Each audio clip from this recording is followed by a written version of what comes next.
Y'all just do not know how excited I am to see y'all again. Wow. Welcome to the RiSSky Powerhouse Pod.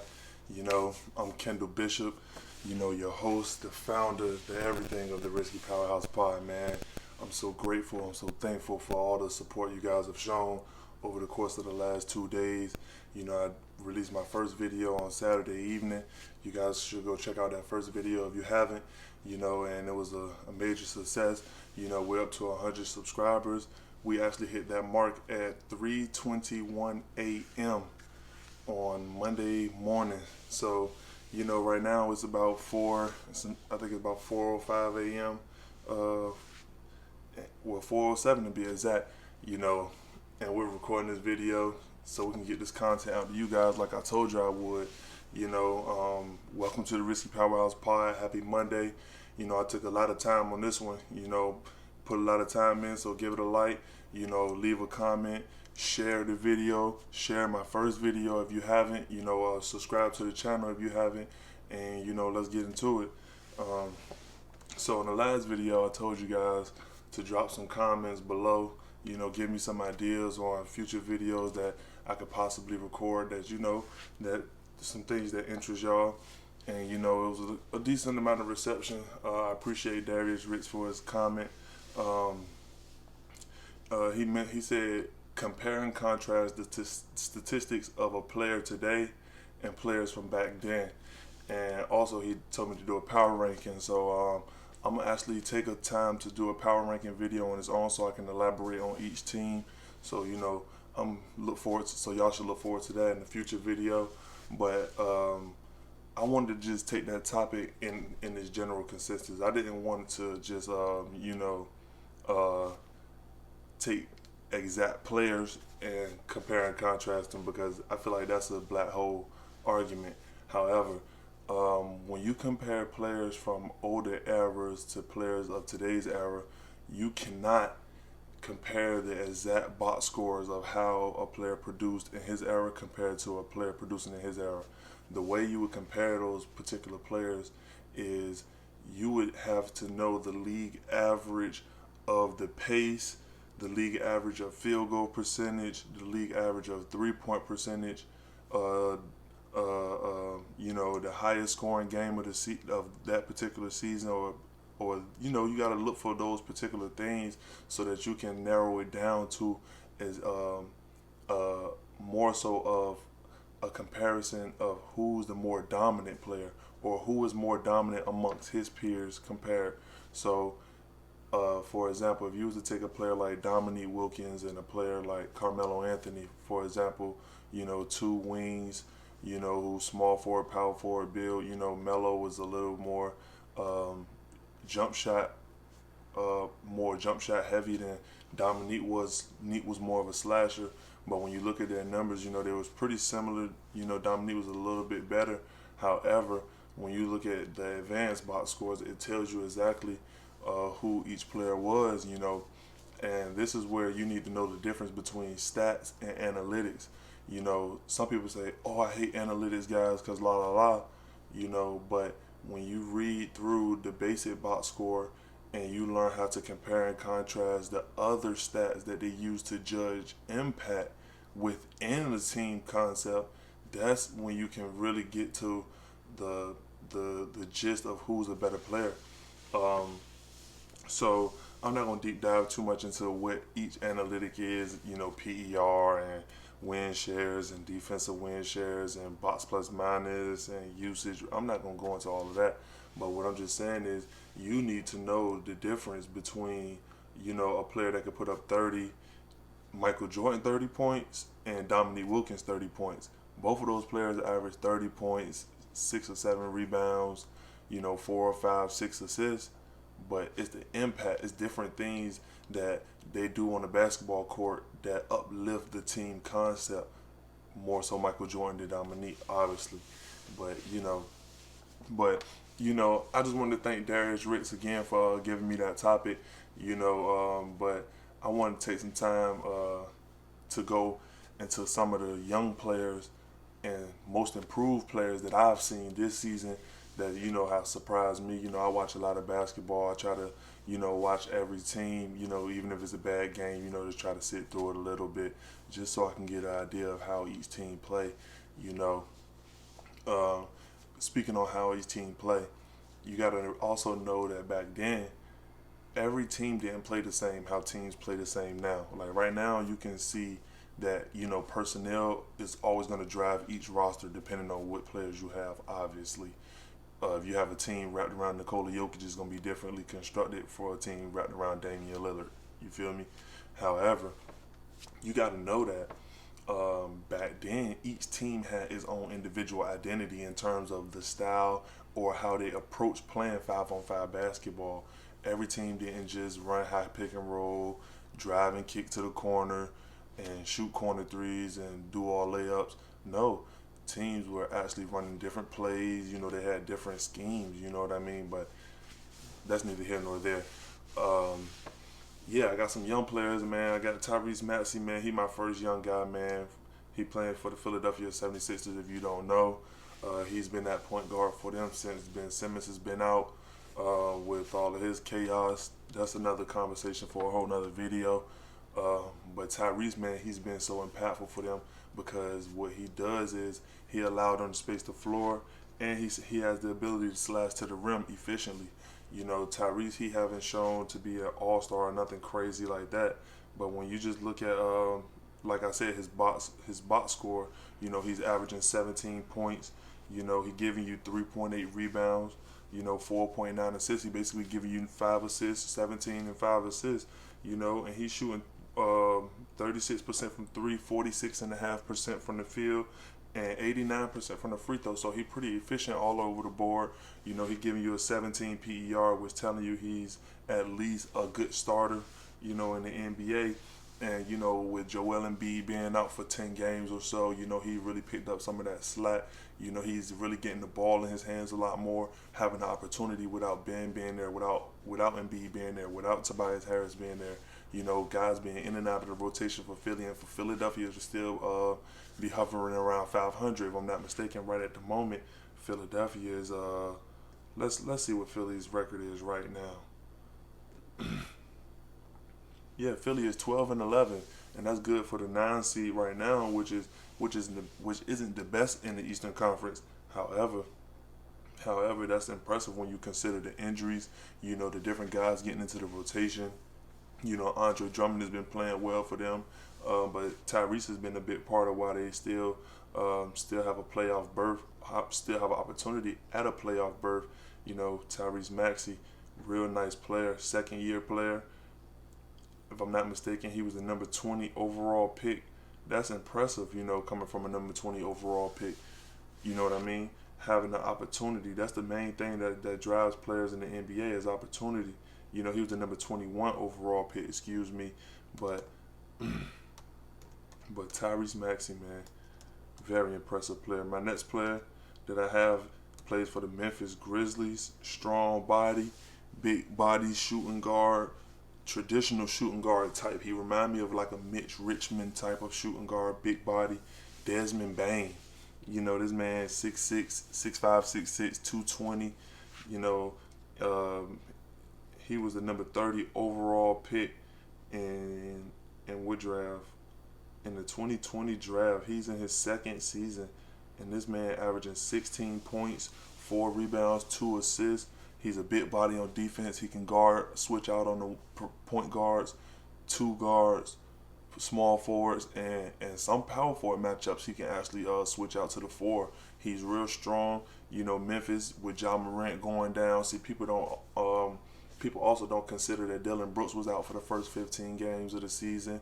So when Ja was healthy, Desmond had to step up into the Dillon Brooks role. Now that Dillon Brooks back, Ja Morant out, Desmond still has the opportunity to be that second scorer, third scorer type of player on any given night. And he giving you 16 points. My man shooting, 40% from 3, 47.5% from the field, 89% from the free throw. Come on, this dude he's a born NBA player. Like, he's ready, 23 years old in his second season.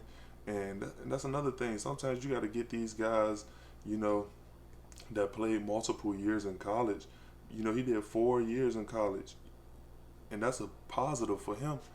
He benefited from that, averaging 9 points as a rookie last year, 9 points, 3 assists, 3 rebounds, 1 assist. Excuse me. Now he giving you 16, 4, and 2. Decent. And you know, I don't want to splurge too much on this Nets body, but I had to put him in there just because he has been so effective. You know, the opportunity is there for him, just like I spoke on. You know, when that opportunity come knocking at your doorstep, you got to be ready for it. And if you're not, you know, it expose you or it elevate you to a contract bracket that's gonna feel real good, man. That boy Tyler Hero is with them goons out there in Dade County, and they balling. You know what I mean? 21 points, 5.6 rebounds, 3.8 assists. A man shooting 39% from 3 on a career high 7.1 attempts. Come on, 44% from the field. He can be slightly better, finishing within the 2-point percentage, but 86% from the free throw, man. This dude stepping up. You know, 13 points as a rookie. He's in his 3rd season. He 13 points as a rookie, 15 points as a second-year player. Now he's averaging 21 points. Proud of Tyler Hero. The Miami Heat, you know, they want to be a finals contender. You know, right now they trying to get healthy. You got Jimmy Butler out.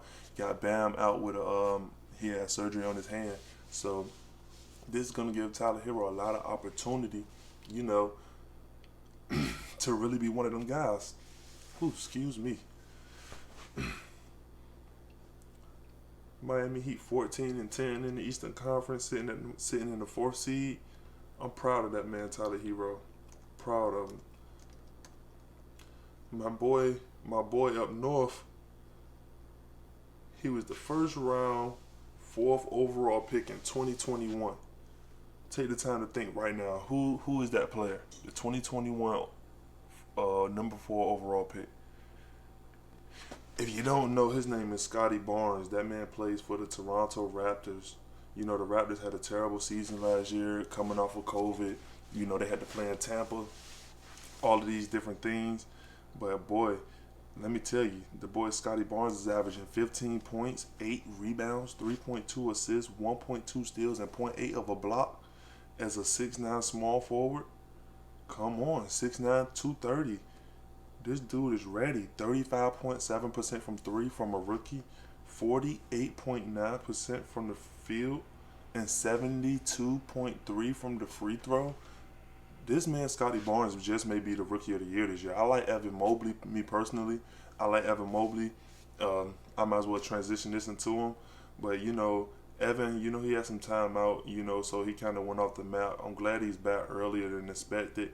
But, you know, Scottie Barnes, man, he really doing his thing out there in Toronto.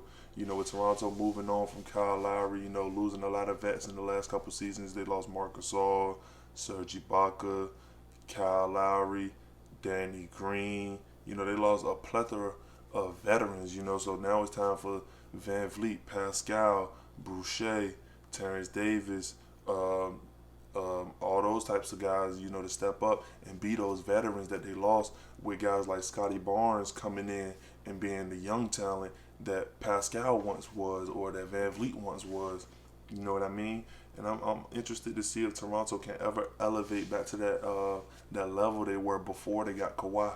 You know, they was stepping toe to toe with Cleveland every year. Cleveland and Boston, whatever. Cleveland, Boston, Toronto was always the top 3 in the East for about 2 or 3, 4 seasons, and they was a fun team to watch. You know, right now they're trying to get back to that, and I'm interested to see how far they can get.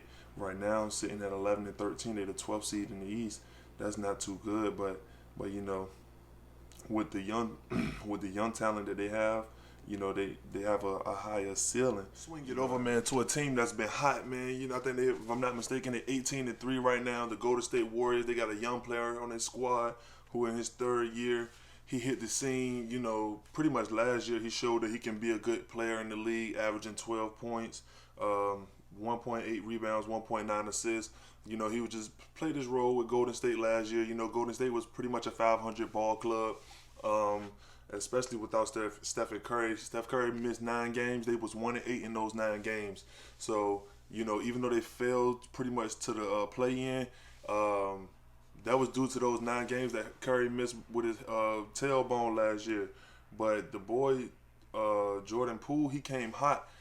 Came through training camp, did what he had to do. I'm guessing. Came through preseason. Steve Kerr gave him the opportunity. He said, "Hey, young fella, go out there and shoot that ball." Led the league in scoring for the preseason, 25 points a game. He really took that serious, and the Golden State Warriors really took the preseason serious in terms of actually using their rotations to work their lineups in terms of how they were going to play with certain lineups. And then if you watch Golden State in the preseason, you would have seen that they were taking that serious, and that's beneficial to your young players. It's showing them good habits. That's why they could just plug and play right now. And right now, the young fella giving you 18 points, 3 rebounds, 3.4 assists, a steal, 46% from the field. Come on, 35% from 3 on the career high 8 attempts, shooting 91.1% from the free throw. Come on, this dude was a number 28 overall pick. Those picks are usually hit or miss. And right now, Golden State gave him time. He averaged 8 points as a rookie, 12 points in his second year. Right now, he averaging 18 points. Not saying you can build a team around him or he's Klay Thompson or nothing like that, but he's proven that he's a good player in this league, and that's impressive. That's impressive. Where the opportunity comes, you got to be ready, like I keep saying. And this young fella was definitely ready. And my favorite rookie out of all, outside of Scottie Barnes, my favorite rookie is out there in Cleveland. He actually showing that this is the first player. Me personally, I know Cleveland have a good team because they won a couple games without him, if I'm not mistaken. But they're actually winning without LeBron. Like, they're actually winning games, and I want Cleveland to actually uphold this level that they're on right now. Right now, Cleveland as a team is 13-11, which is good for the 7th seed. They have the 23rd overall pace. They have the number 19 offense and the number 4 defense. So what does that tell you? They grit and they grind. They grind out wins. And one of the top reasons for their number 4 defense outside of Evan Mobley and Jared Allen, outside of Jared Allen is Evan Mobley, excuse me. The dude Evan Mobley is truly showing me signs of a young Anthony Davis. And I don't think it's hyperbole to state such things. The dude Evan Mobley, he's a versatile scorer who can post up. He got hooks over both shoulders. He got runners in the lane. He got a mid range. He got a face up game. He can pop the 3. When I say pop that 3, pick and pop, I'm talking about pull up. The man Evan Mobley is true.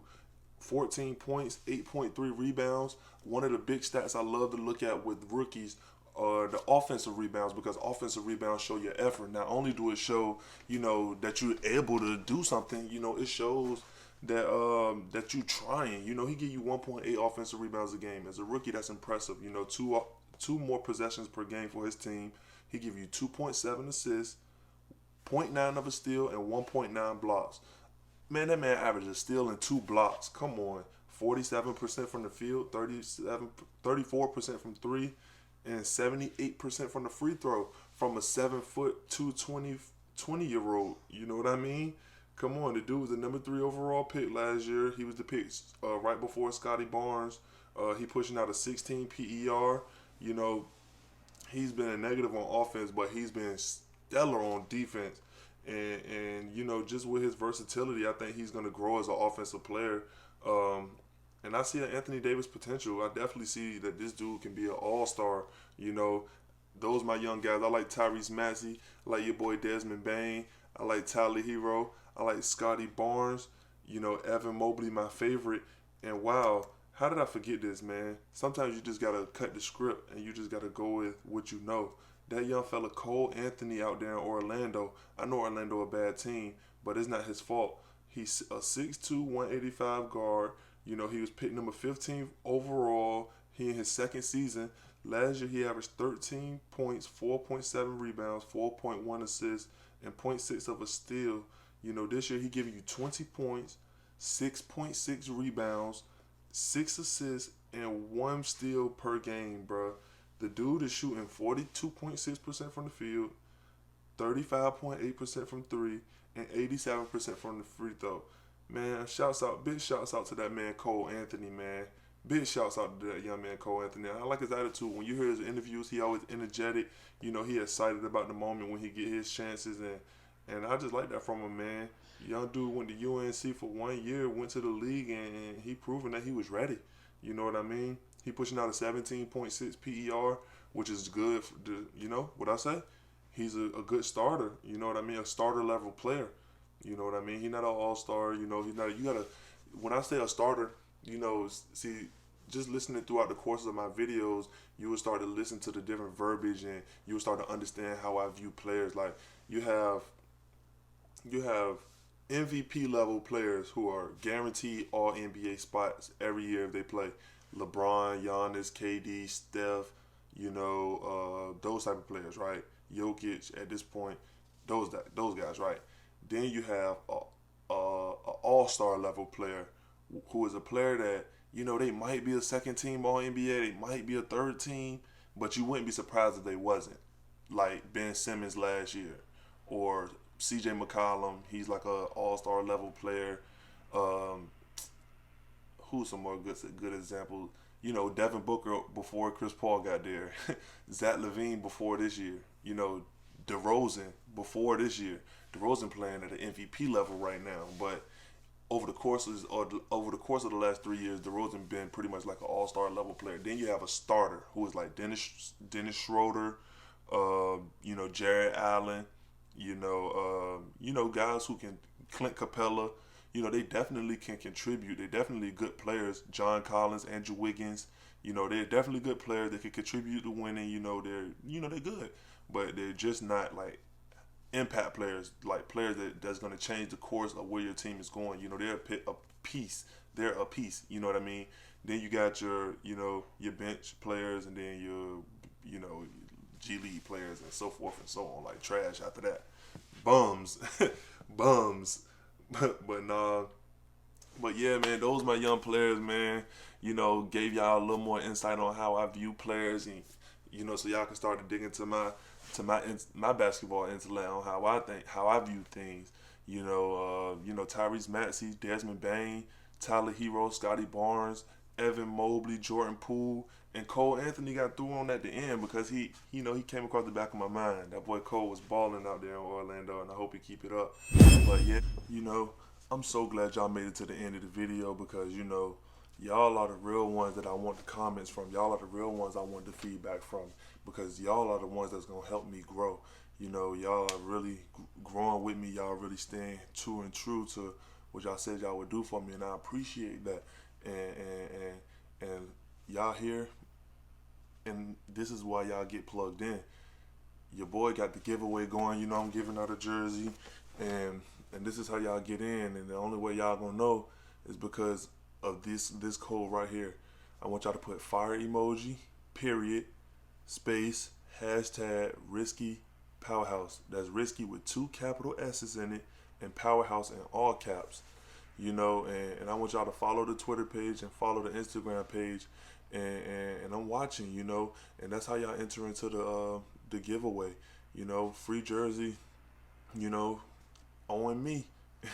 So you know, once we get through the raffle for the next video, we'll do the logistics of those things, and we can figure out the shipping and how we can get it done. But we can get that done, and I appreciate y'all. You know, like I said, I want to grow with y'all. I want y'all to be a part of this. You know, the RiSSky Powerhouse is open to all basketball fans, all fans who want to pour into, you know, somebody else. It's all about a conversation. You know, it's barbershop talk. You feel me? So that's what we do. So like I said, man, thank y'all for making it to the end of the video. Like the video, share the video, subscribe, because your brother, your cousin, your nephew, your uncle, your granddad, your aunt, your sister, that is the next person that's going to subscribe to this channel, that's going to watch, that's going to be enlightened, man. You know, that's the next person that's going to be in the RiSSky Powerhouse. So y'all all welcome, man. Come on in. So episode 2 is done. We out. See me later.